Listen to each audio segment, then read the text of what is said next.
Hi, and welcome to this session on must-do LRDI sets for CAT.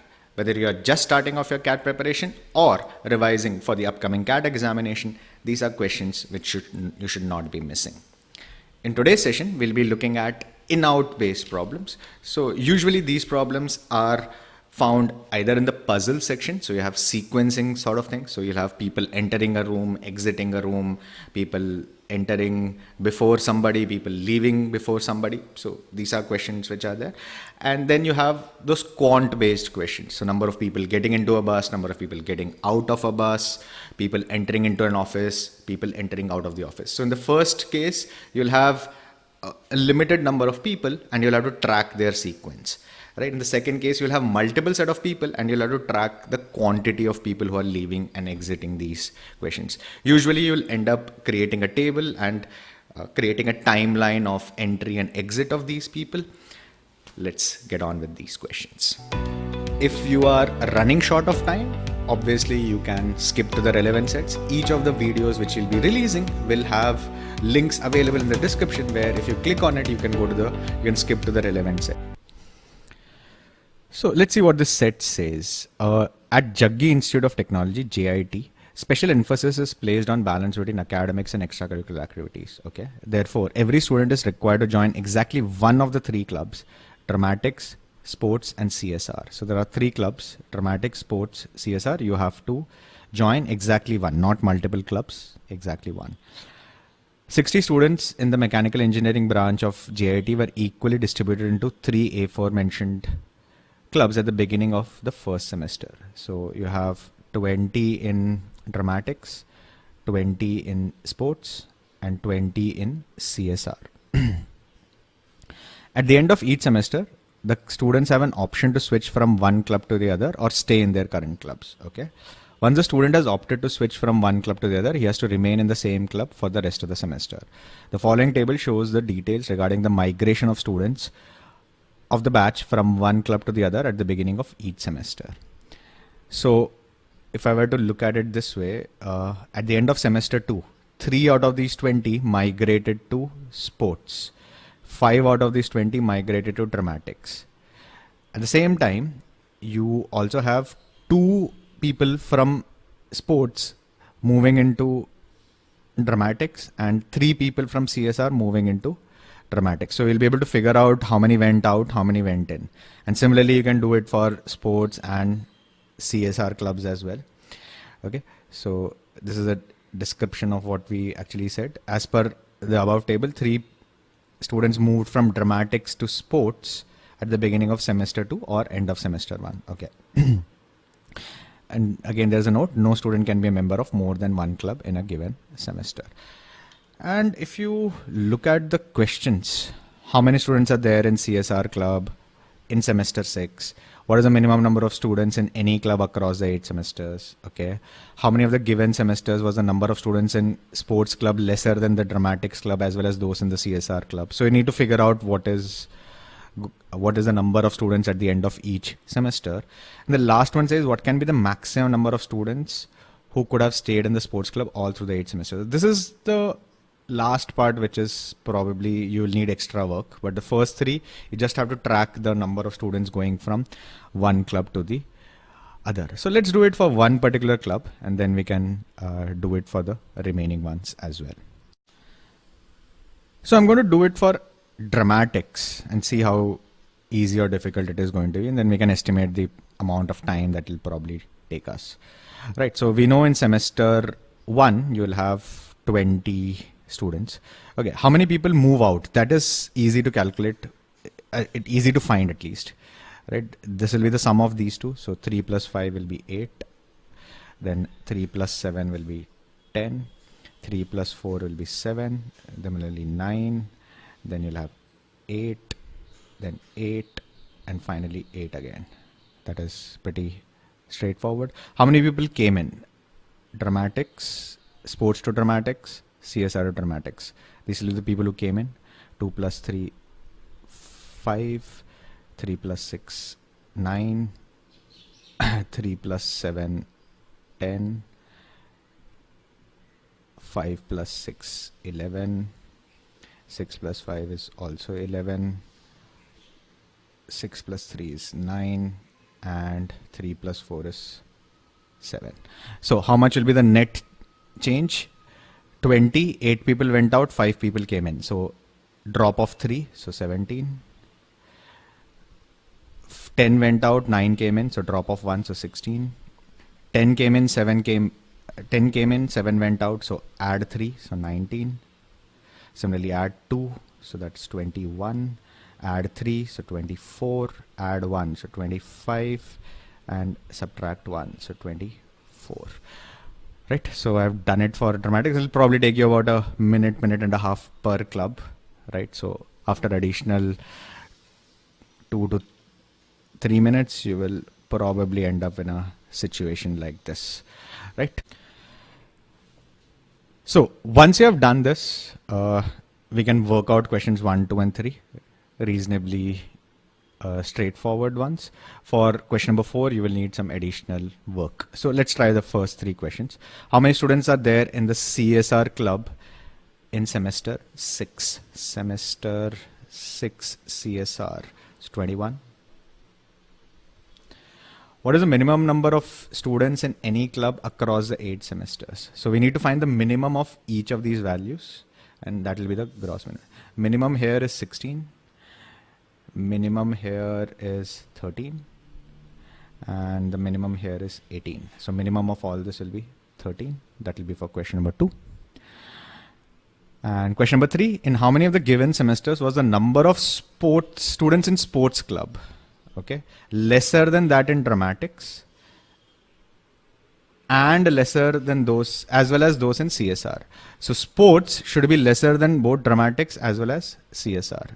Now in semester 1, all of them are equal, so it does not satisfy. In semester 2, sports is actually more than dramatics, so does not satisfy. In semester 3, again, sports is more than dramatics, does not satisfy. In semester 4, sports is less than dramatics as well as CSR, so semester 4 satisfies. Semester 5, 21, this is equal, not lesser, so does not satisfy. Semester 6, lesser, satisfies. Semester 7, lesser, satisfies. Semester 8, lesser, satisfies. So 4 out of these 8 semesters, you will have this condition satisfied. Now, question number 4 is slightly extra work which you need to do. What can be the maximum number of students who could have stayed in the sports club through the 8 semesters? So I need to protect these 20 people throughout the 8 semesters. As much of them, I need to protect them. So let's see how I will work it out. It's almost like a bus, people getting into a bus and how many of them traveled. Now, what can be the maximum people who travel from the source to the destination? So I'll try to make sure that whenever somebody goes out, it is from other groups, not from the people who are in semester 1. Okay, so in semester 1, at the end of first semester, 6 people have to go out. So this number will drop to 14. 6 people go out, 5 people come in. So there are 5 additional people besides these 14 which are available. Besides these 14, there are 5 more people which are there, right? Now, when it comes to semester 3, when I have to take out 10 people, when I have to take out these 10 people, I will first take it out from the 5 people who came in rather than from these 14 people. Why? Because I have to protect them as much as possible. I'll need to guard them as much as possible till the 8th semester. Okay, so I'll first take out 5 from this. I still need 5 more. So that 5 I will take it out from these 14. So from these 14, this will now drop to 9. Balance will be 19 minus 9, 10 people.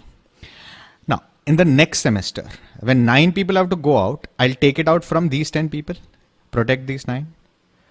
So 10 minus 9 will be 1. 1 plus 5 is 6. 9 plus 6 is 15. So there are 6 additional people. In the next semester, when I have to take out 7 people, I'll first take out these 6, right? I still need 1 more person. I'll take out 1 from here. So this will become 8, right? 13 gets added. So 21. 8 plus 13 is 21. Next semester, I will take out 13 people. I'll take out all these. 7 people get added. 8 plus 7 is 15. Next semester, 8 people have to be taken out. So first I'll take out this 7 and then 1 from here. So this will go to 7. 7 plus 6 is 13. And the last semester, I have to take out 8 more people. So this is 6, right? I'll take 8 more people. So 6. So I'll first take out 6 and then take 2 from here. So this will be 5. This will be 9, 14 people. So I can at best preserve 5 people from the very beginning till the end. This is a very nice set. It will probably require 3, maybe 4 minutes extra than what we have taken in an exam situation, because you will have to draw this table as well. But once you are a little patient initially and get these 3 tables, it's pretty straightforward to answer the questions. And the last one, where you have to do additional calculation, this is again a standard in-out sort of a template, which is very common, and I'm sure you would have done this earlier as well. A moderate to lengthy sort of a question. The difficulty is in terms of length, not in terms of difficulty in terms of the concept of the question. About 10 minutes, about max 11 minutes in an exam situation. Please subscribe to our YouTube channel. Click on the notifications button so that you are notified when we are releasing our next set of videos. Please do like and follow us on Facebook, Instagram, and LinkedIn. If you want to connect with us, you can connect with us through WhatsApp and Telegram as well. All the relevant links are available in the description of this particular video. Now, this is a very popular question type which comes up in both the mocks as well as your practice sessions. It's not very difficult. It's also a basis of quite a few other problems. Like, for example, you have people getting into a bus, getting out of a bus, students graduating from a school, failing in a particular school, repeating the class, etc. So all of them are based on this type of set. Let's see how to go about solving it. Purana and Naya are 2 brands of kitchen mixer grinders available in the local market. Purana is an old brand which was introduced in 1990, while Naya was introduced in 97. So if you look at the data, you have data from 95 to 2000. So even though Purana was introduced in 1990, your data is only from 1995. Okay, for both these brands, 20% of the mixers bought in a particular year were disposed of as junk exactly 2 years later. So for example, if I buy in 2000 100 mixers, those 100 in 2002 will be 20% will be discarded. So 20 of them will be discarded, which means only 80 will be used after that. Okay, it is known that 10 Purana mixer grinders were disposed of in 1997. Okay. And the following figure shows the number of Purana and Naya mixer grinders in operation from 95 to 2000 as at the end of the year. Okay, so you have a starting point as well. Okay, and if you look at the questions, you have how many Naya mixers were purchased in 99, how many of the Naya mixers were disposed of, how many Purana mixers were disposed of, how many Purana mixers were purchased in 99. So we need to track how many were purchased, how many were disposed of for each of these years from 95 to 2000, whatever we can do. So let's quickly tabulate what is given to us and then proceed. So I've summarized the information as I discussed. Purana's information is only from 95 to 2000, whereas Naya was introduced in 1997. Okay, the starting point is given to you. 10 Purana mixers were disposed of in 1997. So in 1997, 10 mixers were disposed. Now we know 20% of the mixers bought in that year were disposed of, which means 20%. 20% of what is 10? 20% of 50 is 10, which means 10 mixers were bought in 1995, 2 years before. Out of these 50, 10 were disposed of, remaining 40 continued to be in operation.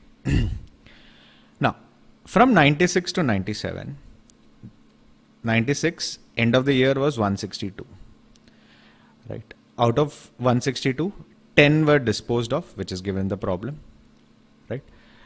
Which means leftover from here will be 152. 162 minus 10 will be 152. But end of the year is 182. Why? Because 182 minus 162 minus 10, which means 30 items were bought. 182 minus 162 minus 10. Right? This set was bought. Okay. So 30 were bought. Now out of these 30, 1/5, 20% is 1/5, which means 6 items will be discarded here. Right? We can again find some information over here. So from 222, 6 items were discarded. So 216 left. 222 minus 6, 216 left. But end of the year number is 236, which means 236 minus 216, 20 new items were bought in 1999. Now, can we figure out the 1998 numbers? You had 182 here and we ended up with 222. But we don't know how many were disposed, so we cannot find how many new were bought. Similarly, we don't know how many new were bought, so we cannot figure out how many items were disposed. Right? So this information will not be known. Similarly, this information will not be known. This will not be known. Can you find the opening stock? No, we cannot find the opening stock. So these are all unknown as of now. Let's see what we can do with Naya. Naya, we know from inception what is the status. So from this 30, all these 30 will stay, and 2 years after this, 20% will be disposed. 20% of 30, all these 30 will be new. 20% of this 30 will be 6. So 6 items were disposed. Okay. Now in 1998, no disposals because this is the very first year, right? So because the end of the year is 80, you need 50 more items. 30 minus 0 plus 50 is 80. So your opening stock is 80. From 80, 6 are disposed. 6 are disposed. 80 minus 6 is 74. So 74 are left.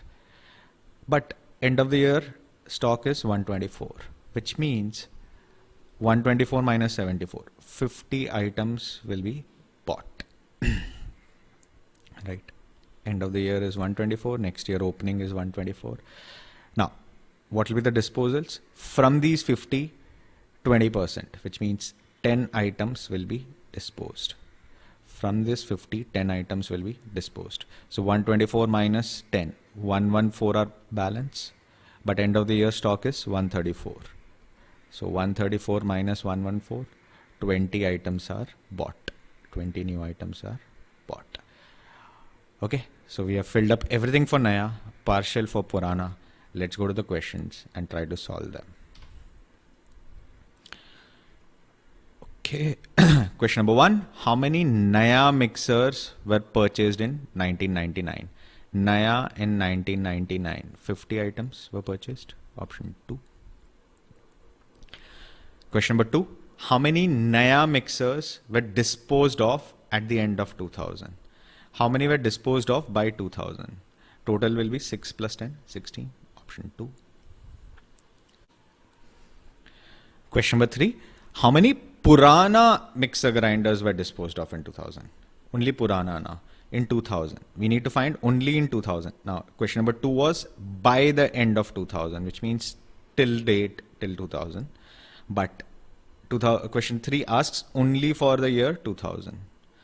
This number is what we are looking at. We don't know. We have discussed this. We cannot determine this. Option 4 will be our correct choice.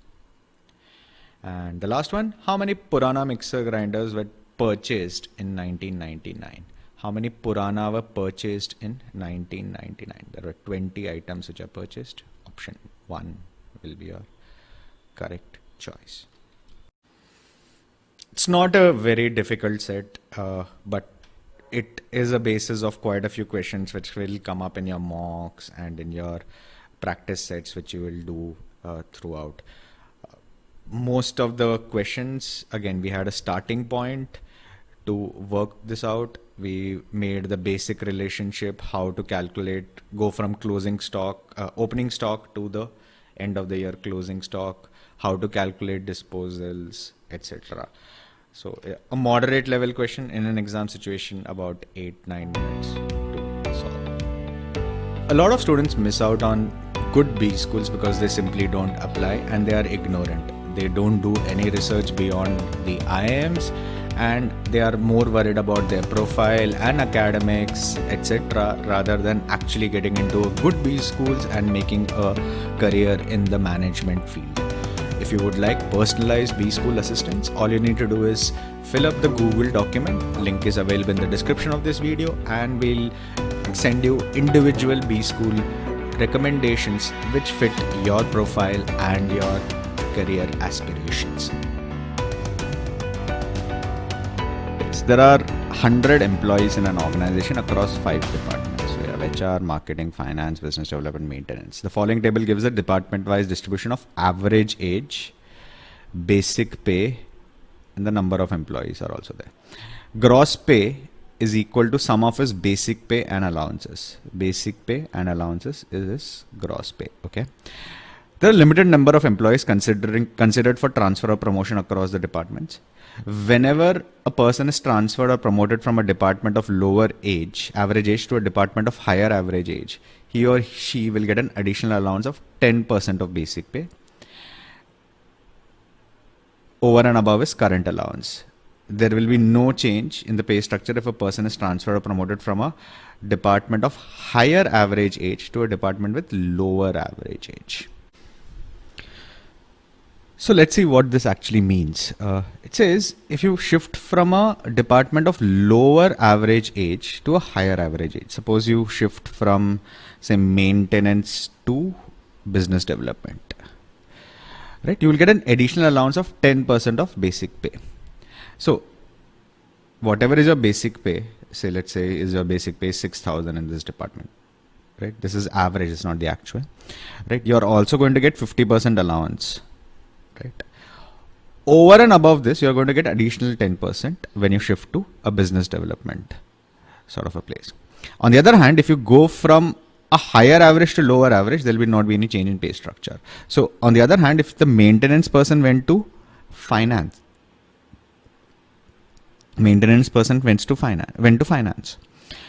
right? He is going to get the 6,000 and 50% of 6,000 anyways, but he's not going to get the 10% extra, which he would have gotten if he had gotten the business development. So this is the one part which you'll be required to calculate the transfer charges, and then you obviously have the gross is equal to basic pay plus allowances. Remember, this is not the basic pay, this is the average basic pay. So individuals' basic pays might change. Okay, let's look at the questions. It says, what is the approximate percentage change? There are mutual transfer, if there is a, so each of them is on a case-to-case basis. Let's go to each of the question one by one and try to solve. Okay, question number 1. What is the approximate percentage change in the average gross of the HR department due to a transfer of a 40-year-old with base pay of 8,000 from marketing? Now, what is the gross of the HR department right now? Currently, your average basic pay is 5,000. On that, you are going to get 70% allowance. 70% of 5,000 is 3,500. So your average gross pay would be right now 5,000 plus 70% of 5,000, which is 8,500. 3,500 plus 5,000, 8,500. Now let's see what does this guy bring extra. His base pay is 8,000.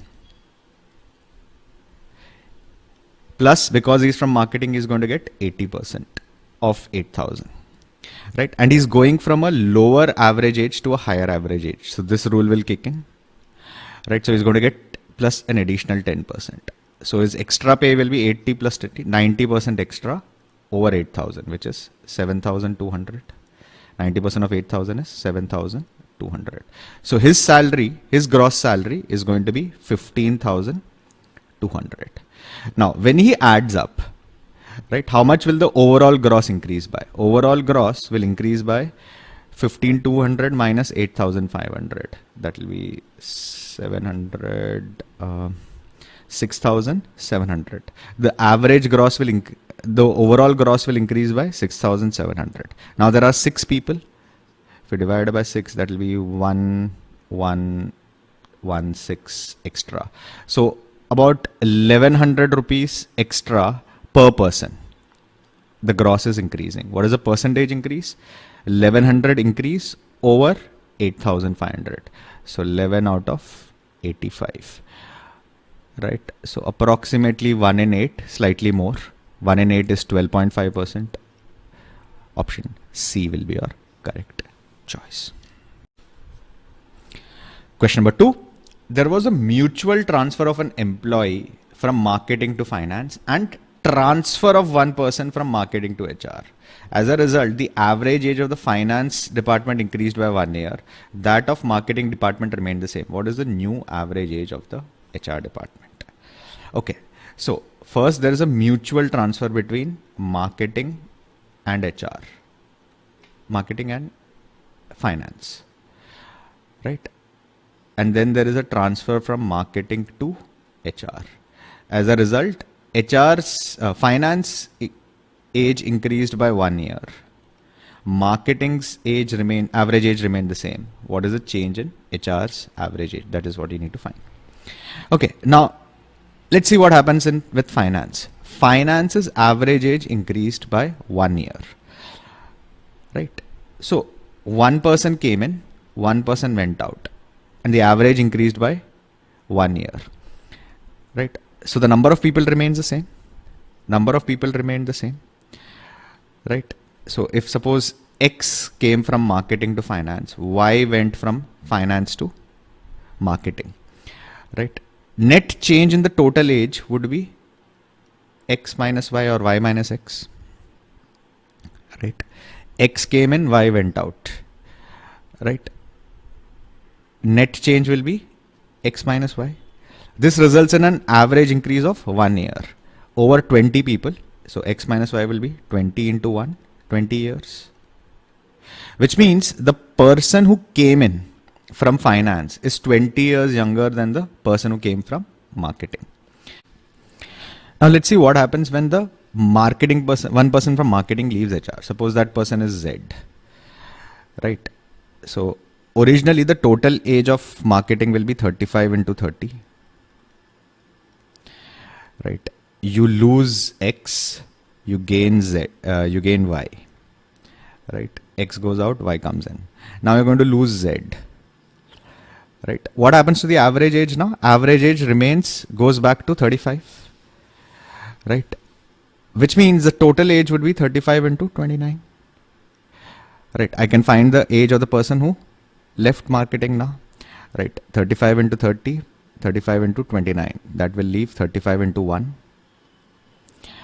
Right? Z, if I bring Z here, that will be 35 minus X plus Y. I know that, I don't know X and Y, but I know the difference between X and Y. Difference between X and Y is 20. You're losing 20 years here. Right? You're losing 20 years here. So Z should be 15 years. So the person who left was 15 years. Now what will happen to the average age of HR? Right? Right now the average age is 45. Total age would be 45 into 5. Then you add 15 to this. There will be 6 people. So this divided by 6. 45 into 5 will be 225 plus 15 is 240. 240 divided by 6 is 40. Option C is your correct choice. And the last one. If 2 employees, each with basic pay of 6,000 are transferred from maintenance to HR, and one person with basic pay of 8,000 was transferred from marketing to HR, what will be the percentage change in the basic pay of HR department? We are not interested in the gross like in the first one. We are interested in the basic pay. So we just need to worry about 5,000. Right now it's 5 into 5,000. That's the total. Total is 25,000. Right. There are 2 people with base pay 6,000 who come in. So they will add 12,000. Then you will have one person with 8,000. That will add another 8,000. So how much extra is being added? 20,000. What is the overall total? Overall total is now 45,000 on 8 people. Right? 45,000 on 8 people. So that's 45,000 on 8. 8 fives are 40. So that's extra 5 by 8,000 extra per person. Right? Extra 5,000 by 8. Extra 5,000 by 8 per person. The question is, what is the percentage change in the average basic pay? Increase is 5,000 by 8. Original was 5,000. So increase is 1 by 8, which is 12.5%. Option B is your correct choice. This is a pretty moderate level set. Should probably take you about 7 to 8 minutes in an exam situation. Averages and calculations are more important than, working with a lot of data as such. If you get stuck anywhere with respect to preparing for LRDI, there are some free resources which are available on our YouTube channel. We have a playlist on how to prepare for LRDI. It includes which are the topics which you need to focus on, how much do you need to spend on each area. Also, we tell you how to go about picking sets in the examination. Right? So if you are not able to pick even a single set, this is a good framework to start with and build on for your CAT LRDI preparation. If you want any further assistance in terms of speaking with us, getting personal guidance, doing more practice, following a more structured path to LRDI preparation, please do look at our Ultimate LRDI course. This is a set which came up in CAT 2003, the leaked paper which was repeated again. This is the only time in the history of CAT that a paper was leaked. This was the paper which was set after the paper was leaked, right? So this is the repeat paper.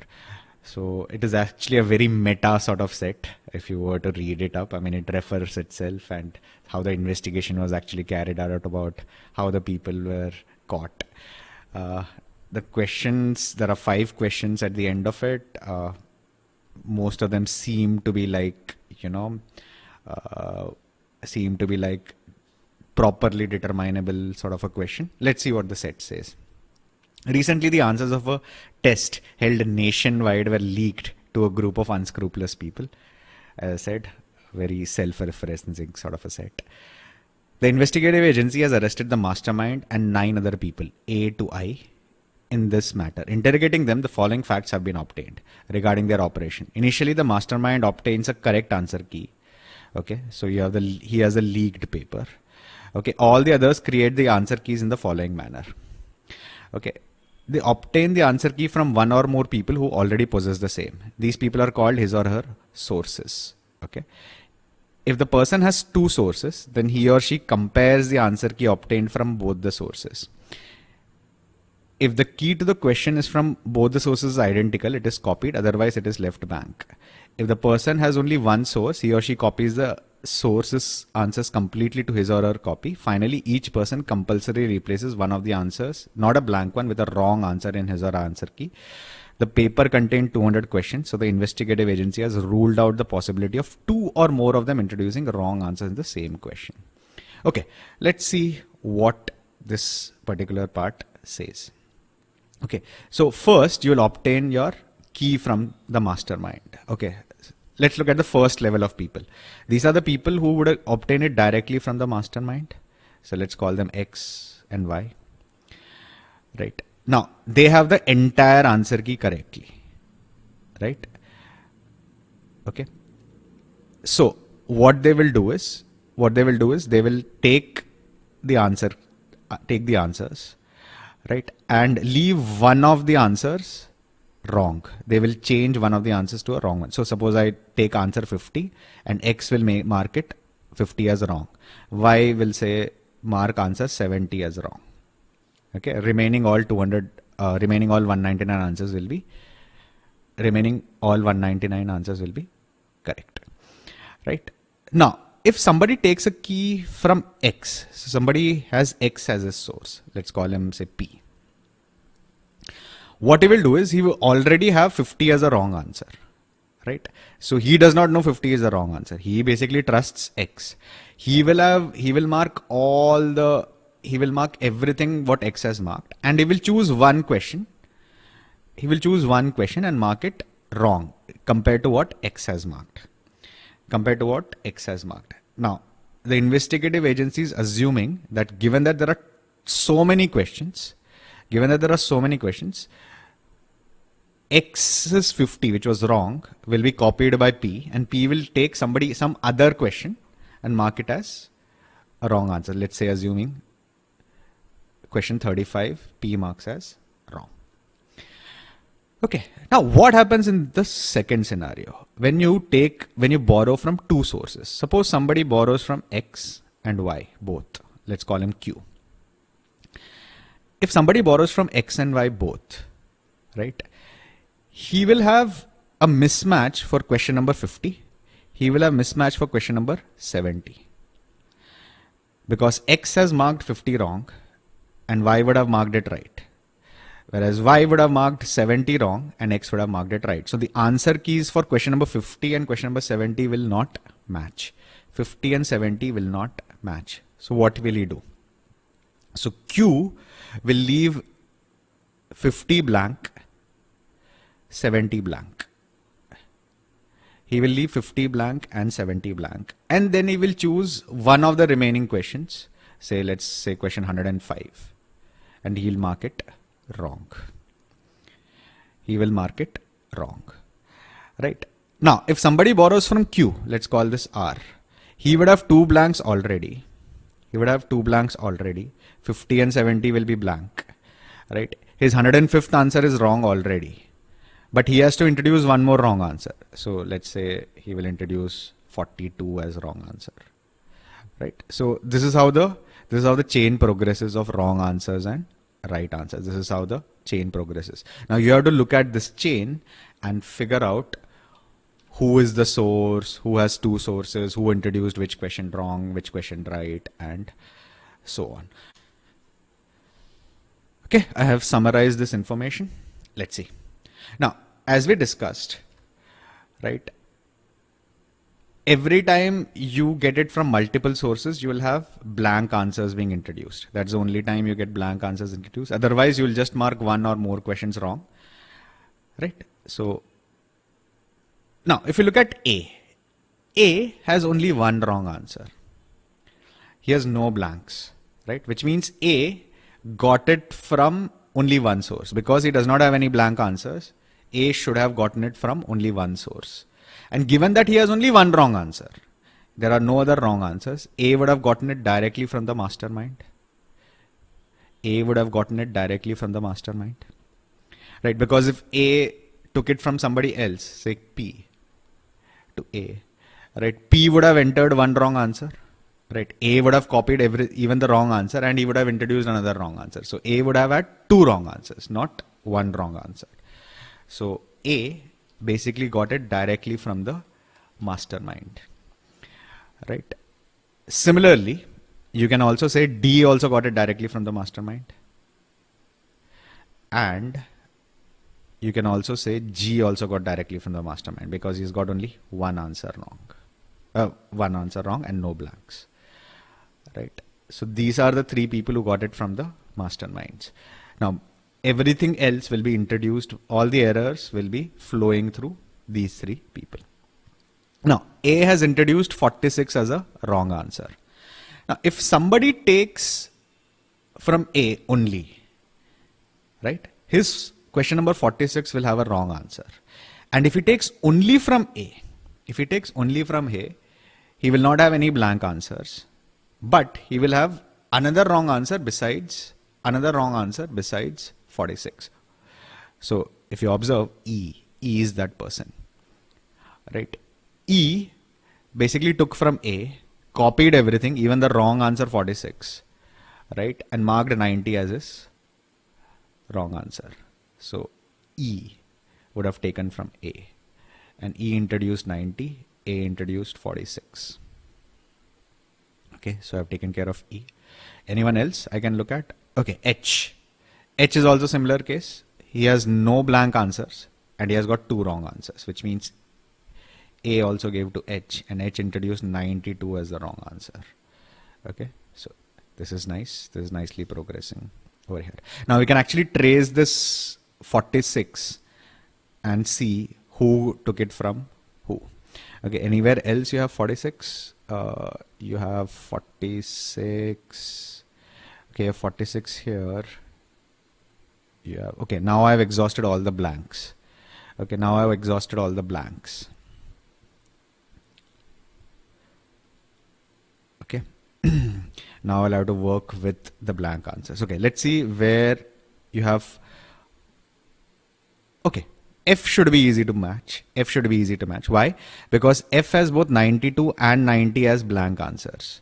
Right? We know E introduced 90 as the wrong answer. H introduced 92 as the wrong answer. So if somebody takes from E and H, right, their answer key to E to 90 will not match. To answer 92 will not match. So they will have to mark it blank. Right. Further, 46 will match because both of them took from A, assuming that A got everything right. They introduced their own wrong answers. They copied A's wrong answer. Right. So 46 will match. And he will introduce 14 as a wrong answer. So F introduces 14 as a wrong answer and he takes it from G as well, E as well as H. So this is also done. Working out nicely now. Okay. Can we figure out with I? With I, even 17 is missing. 17, 46 and 90 are blank. Okay. When will this happen? Okay. 17 is introduced by D. So, but because he has a blank, he has multiple sources. So even 46 and 90. Who has 46 and 90 wrong? Okay, E. 46 and 90 wrong. Okay. So if you look at I, how would have I made his answer key? I would have taken from D as well as E. Right. His answer to question number 17 will not match. Why? Because D deliberately introduced 17 as a wrong answer. E copied from A and A has copied answer to 17 correctly and E has introduced a different question, 90 as a wrong answer, right? So E's answer will be the actual correct answer, but it will not match with D. So I will have to leave 17 blank. Similarly, I will also have to leave 46 and 90 blank. 46 and 90 blank, why? Because E has 2 wrong answers, 46 through A and 90 on his own. Right? So those answers will be different than what D has marked because D has got only 1 wrong answer. So when I compares with E and D, right, those 3 answer keys won't match. So all 3 of them should be left blank by I, and I introduces 27 as his wrong answer. So I is also done. Okay. Now you're left with B and C.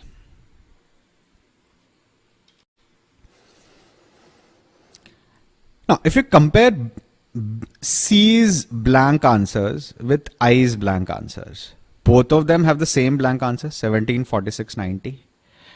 Both of them have 1 wrong answer common, which is 27. And C has basically introduced 1 wrong. So if somebody C takes from I, he would have these 3 blank. So he would have to make this blank. He would assume 56, question number 27 is the correct answer here. I has marked 27 right, so he will mark 27 what I has marked, which is actually the wrong answer. And then he'll introduce his own wrong answer, which is question number 56. So we can clearly infer that C borrowed from, or C took it from I. Now the last person left is B. Now B has a 25 in it. 25 was introduced by G. So B will be, one of the sources for B will be G. Okay. Now whoever he compares with, G has introduced 25. Whoever B compares with will not match. Nobody else has 25 wrong. Right. So, but because it is a blank, he has to have some other source also. Which other are not matching? 46 and 90. Who has 46 and 90 wrong? E. E has 46 and 90 wrong. Right. So that will transmit through to B. This will transmit through to B.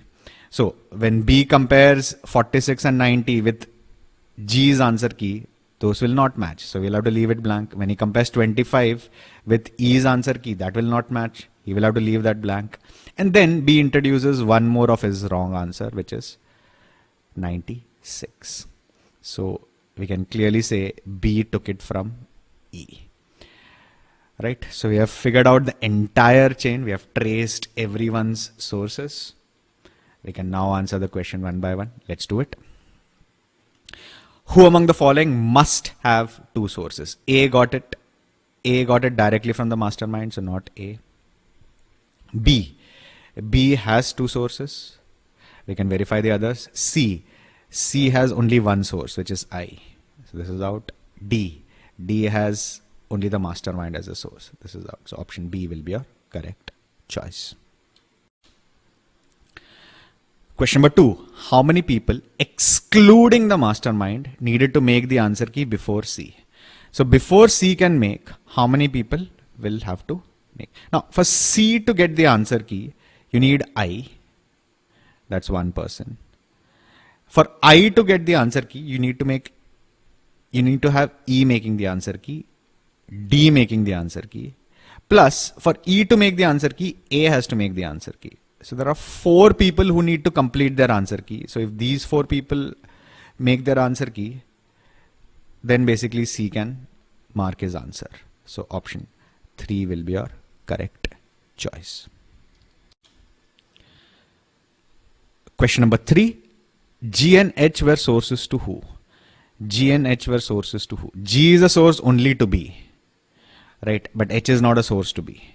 So none of these. Both of them are not common sources to anyone, right? They are sources to individual other people, but they are not common sources to anyone. So option 4 will be your correct choice. Question number 4. Which of the following is true? C introduced a wrong answer to 27. 27 was actually introduced by I. So this is out. E introduced wrong answer to 46. Actually A introduced. So this is out. F introduced wrong answer to question 14. F introduced to question 14. This is definitely correct. Option 3. This is also false. H introduced to 46. Actually A introduced to 46. So option 3 for question number 4. And the last one. Which among the following two groups had identical sources? A, D, G. A, D, G, all 3 got it from the mastermind. So they had identical sources. So first is correct. Option 3 is out. Option 2 is out. E and H. E and H both have A as a source. That is also correct. 2 is also correct. Option 4 will be your correct choice. It's a brilliant question. You require, tracing of all the, sources in this cases. You need to see how the wrong answer transmits through the entire system. We have to work it out one by one. It will take you about 12 to 13 minutes in an exam situation. It's not an easy question by any stretch. And when it first came, it actually, a lot of people were really scared. It's a very special question to me, extra special, because I think it's one of the most wonderful questions that CAT has ever made. It has made a question out of what actually happened to itself. So it's almost like, a self-referencing sort of a recursive sort of a question. Please do try it whenever you're practicing for your final CAT examination. Please subscribe to our YouTube channel. Click on the notifications button so that you are notified when we are releasing our next set of videos. Please do like and follow us on Facebook, Instagram, and LinkedIn. If you want to connect with us, you can connect with us through WhatsApp and Telegram as well. All the relevant links are available in the description of this particular video. A data science course has 25 modules, 1 to 25, that have to be completed in a sequence, one after the other. The following table provides partial information regarding the cumulative number of mails. There's a keyword, cumulative number of mails. So the table gets added. It's not the exact number here, it's the value gets added, right? of males, females, and the total number of students who dropped off till the completion of a particular module. So according to the table, 40 students are dropped out till the completion of module 5, 81 students are dropped out till the completion of module 10.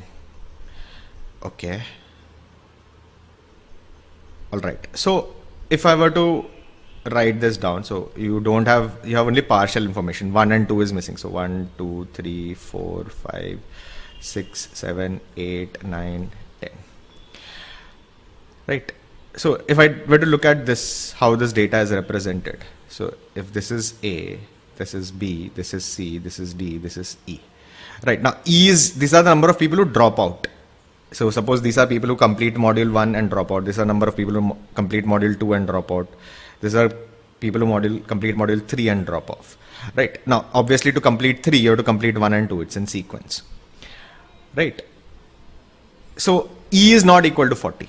This is cumulative number. So E is not equal to 40. A plus B plus C plus D plus E is 40. Right. A plus B plus C plus D is D. A plus C plus C plus D is 40. Right. So you need to be a little careful when you are solving this. Right. Okay. So how the data will be represented? The first one will be that is missing. So it will be A. The next column will be written as A plus B. The next column will be written as A plus B plus C. Then it will be written as A plus B plus C plus D. Then it will be written as A plus B plus C plus D plus E. A to E, that number is equal to 40. Now, so if I take this as F, G, H, I and J, right, this total from 40 it has risen to 81, which means it added 41 extra, which means F plus G plus H plus I plus J, this total will be equal to 41. So we can calculate partial values, right? So for example, here we know from 53 it has risen to 63. So extra 10 were added in 13, 14 and 15. Right. Similarly, 63 it has gone to 75. So extra 12, 75 minus 63 were added in 16, 17 and 18. Obviously 17 is missing here, right? So this is the total at the end of that module. It is not the value of that module. Just be very careful when you're solving the questions. Right. Okay. And let's go to what else is given. Each student who enrolled the program completed the first module. So nobody dropped off before even the start of the first class. Okay. At least 3 males and at least 3 females dropped off upon the completion of each module. Okay. So if I were to do it for males, say suppose module 1, module 2, module 3, it will be X, Y and Z. Now we know at the end of 3 it is 15. So X plus Y plus Z equals 15. Right. We don't know the values of X, Y, Z, but we know X has to be greater than or equal to 3. Y has to be greater than or equal to 3. Z has to be greater than or equal to 3. So this is a key point over here. Every value has to be, the increase has to be at least 3. The increase has to be at least 3. So from 5 to 15 to 27 over 3 modules. Right. So the increase is at least 3, 3, 3, 3, 3. So the next number will be at least 18. This number will be at least 21. Right. This number will be at least 21 because this number is at least 18. So we can figure out some additional partial values also. Third statement, a student drops out only after the completion of a particular module, but before starting the next module. It drops off after the completion of a particular module, but before the starting of the next module. Okay. Okay. So what it says is that you will not drop off in between. You will complete module 1 and then drop off. You'll complete module 2 and then drop off. You'll complete module 3 and then drop off. Complete module 4 and then drop off. Complete module 5 and then drop off. Okay, that is given to you. And fourth says no student who dropped out rejoined the course. No student who dropped out rejoined the course. Okay. Now, if you look at this, everything is if, how many, if. So additional information is mostly given in most of the cases.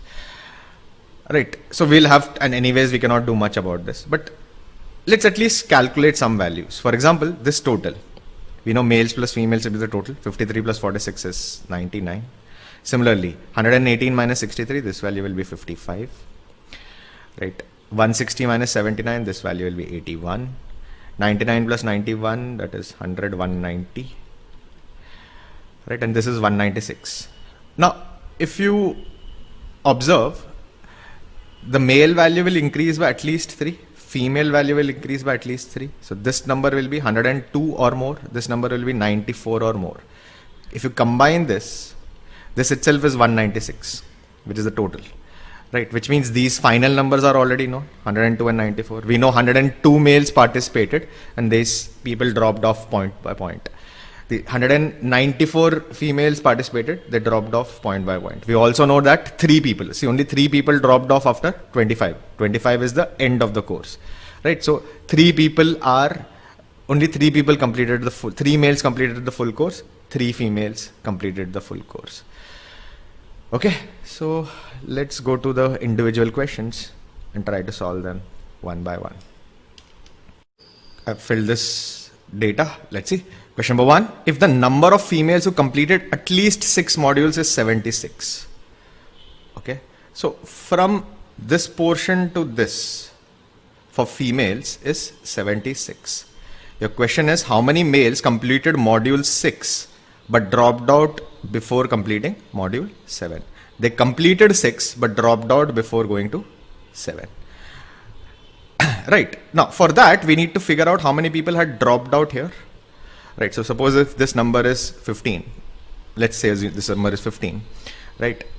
15 people dropped out after module 5, 27 people dropped out after module 27, which means 12 people finished module 5 and module 6 but dropped off after module 6. Right. So that number can be found out. So if we find this number, we are basically, our question is solved. Now, how can we find this number? Now, from 6 to 25, it will add 76 more people. So whatever is this number x, right? 76 more people will be added off. 76 more people will be dropped off to reach 94. So we can find the value of x. X should be 94 minus 76. That should be 18. Which means this blank number which we need to find will be 40 minus 18, 22. Right, this number will be 22. Right, now we know 22 people dropped off by the completion of module 5. By the completion of module 6, 27 people have dropped off. So how many extra people dropped off? 5 extra people dropped off. Who are these 5 people? They completed module 6 but did not proceed to module 7. So 5 is your correct answer. Now, if you have done question number 1, then question number 2 should be very easy, right? Question number 2 is how many females completed module 16 but dropped off before module 17, right? Now, all we need to do is from 15 to 16, what is the growth? From 15 to 16, from 55 to 61, that's 6 more, right? Pretty straightforward. Question number 3, if the total number of students who dropped off before completing module 7 is 47, before completing module 7, which means by the time they complete module 6, so this total will be 47, end of module 6, they're done. How many male students completed module 6 but dropped off before module 7? Again, this is very similar to the first question. We have to figure out how many people completed 5 and 6 but dropped off before going to 7, right? So if I figure out again this number, right, difference of this will be the number of people who proceeded to 6 but dropped off at the end of it, right? So all we need to do is figure this out, right? If this is 47, this number should be 20. 27 minus 20 will be 47. Now we know this number will increase by at least 3. Right, at least 3 males and at least 3 females dropped out upon the completion of each module. So from 14, it will be at least 17, and from 17 it will go to 20. Now 14, if you add 3, it will reach 17, and after 17 if you add 3, it will reach 20. But if after 14 if you put 18, right, this number, the female number will go to at least 21 or higher, because you have to increase by at least 3 every single time. So because there is only 6, right, both of them have to be 3 only. It cannot be more than 3. It cannot be more than this, because otherwise it will not reach 20, right? So I know for sure that this number is 17. Now 40 minus 17 is 23. Now from 23 it has gone to 24, which means it has increased by 4, right? So these 4 people, extra 4 dropped out. When will they drop out? They will drop off after completion of module 6, before going to module 7, and that is the number which I need. 4 is my correct choice. And the last one, if m of x represents the number of males who completed module x but dropped off before completing module number x plus 1, and f of x represents the number of females who completed module x but dropped off before starting module x plus 1. Again, this is basically you need to figure out how many people dropped off here, right? So from here to here, how many people extra came up, right? So that is what we need to figure out for. So that is f of x is for males, and f of x is for females, m of x is for males. Okay, so basically this is the number of male dropouts, this is the number of female drop-off. Okay, so they're converted into a function, right? X is a natural number, obviously modules is a natural number. Which of the following is definitely true? You need to be 100% sure that it is true. Okay, so let's try the first one. F16, can you find F16? How many females dropped out in module 16? That we know for sure. That F16 would be 55 plus 6. This number is 6. Right, this number is 6. We know for sure. Right. Can you figure out how many males dropped out in 22? So from 21 to 24, the rise is 14. Now, unlike the previous question, where from 14 to 20 there was a rise of 6 and there are only 2 increments, and I could figure out that is 3 and 3 only, right? In this question, it is 14 over 3 areas, right? So I cannot be entirely sure whether it is 5, whether it is 6, whether it is 7. See, you can have a 7, then a 3 and a 4, right? It can rise like that, or it can rise like 4, 4 and 6, right? So I cannot be 100% sure about this number. So it may be true, may not be true, but it's not definitely true. Okay, since I've figured out 16 again, let's try M14. Again, there is not enough information. This rise is 10. If it was 9, I would be 100% sure that it is 3, 3, 3. But again, I'm not sure what is it going to be. Right. In fact, I can be 100% sure it's false, because from 53 to 63, you're rising by 10. The maximum it can rise is by 4. It can be 3, 3, 4 only. That is the only way to reach 10, assuming that everyone is at least 3. Right. So it can be either 3 or 4, but can never be equal to 6. So this is out. This is out. Okay. Let's try these two. M21 is equal to F21. M21. Now from M21, I can find it as 4. From 81 to 85, that is 4. Can you find for F? Okay. Now this has risen by 12. From 20 to 24, this has risen by 12. 12 over 4 periods, right? So from 20 to 24, the last data for female is on 20, and then it's for 24. So over 4, it has risen by 12, right? So that is 3 on an average, and it cannot fall below 3. So we know all the values are 3. So I can find the value of F21 also, that is 3, but they are not equal. They are not equal. So even though I can find these numbers, they are not equal. So this is not. So this will be the answer. Now, just for academic purposes, you can verify M20 should be equal to F14. M20, males in 20. Now here it has increased by, from 75 to 81, it has increased by 6, and over a period of two modules. So every module will be 3 and 3, right? That's the only way to reach 6, assuming each of them is 3. So male is 3. Let's look at F14. F14. Again, the same thing. We knew after 12, we knew after 15, that's an increase of 9. In 3, it has increased by 9. So each of them will be 3, 3 and 3. This will also be 3. This is your correct choice. Now, this question is a brilliant question. I mean, the key point was basically to get to know how the data is represented.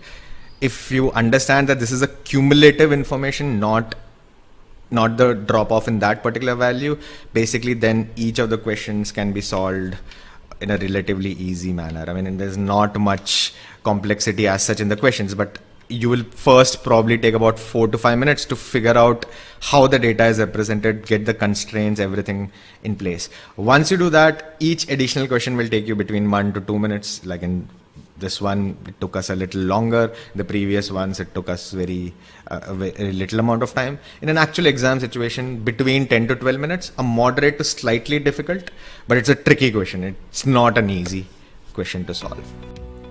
That completes this session on must-do sets for CAT LRDI preparation. Please do let us know in the comments below how you liked this. Please do share this with your friends who are preparing for CAT and other MBA entrance examinations. You can follow us on Facebook, Instagram and LinkedIn, or you can connect with us on WhatsApp and Telegram groups. The links are all available in the description of this particular video. If you're facing any problem with CAT LRDI sets, you can look at our YouTube channel playlist on how to prepare for CAT LRDI. If you want any specialized, personalized attention on LRDI preparation in the most structured manner, you can also look at our Ultimate LRDI course. This is the most comprehensive course which is available in the market. Till we meet again the next time, goodbye and all the best.